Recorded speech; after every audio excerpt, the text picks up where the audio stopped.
ఈ తుఫాను వచ్చి ఎంత బీభత్సం చేసిందో, ఇళ్ళన్నీ మునిగిపోయినాయి. దేవుడా అంటాం, దేవుడు ఏం న్యాయం చేశాడు? సర్లే, ఉండడానికి ఇదన్నా ఉంది.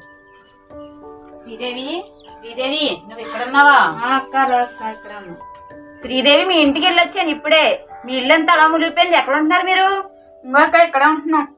దేవి, ఎందుకు అంత కోపంగా ఉన్నావు? ఏం చేయనక్క, ఎవరి మీద కోపడితే ఎవరు ఊరుకుంటారో, అందుకే దేవుడు పడి ఎడుతున్నాను. ఎందుకు అంత కోపంగా ఉన్నావు? ఏం చేయమంటావు అక్క, అనుభవించిన వాళ్ళకి తెలుస్తుంది ఆ బాధ.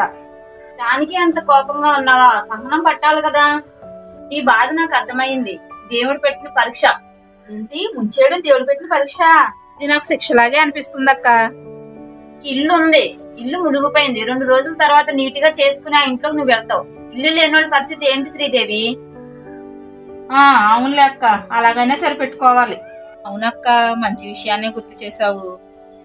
అక్క, వాళ్ళతో పోల్చుకుంటే నా జీవితం చాలా మెరుగ్గా ఉంది కదా. 2 రోజుల తర్వాత మళ్ళీ ఎలాగో వెళ్ళిపోతాను. అయినా సరే దేవుడు నాకు ఉండడానికి నేను ఇచ్చాడు. నేను ఎందుకు దేవుడి కారుణ్యాన్ని గుర్తించలేదంటావు? మానవ బలహీనత. ఇప్పటికైనా సృష్టికర్త కారుణ్యాన్ని గుర్తించావు. అవునక్క, నువ్వు చెప్తుంటే నాకు ఒక కొటేషన్ గుర్తొచ్చింది. ముందు మంచి రోజులు రావాలంటే కొన్ని చెడ్డ రోజులతో యుద్ధం చేయక తప్పదు.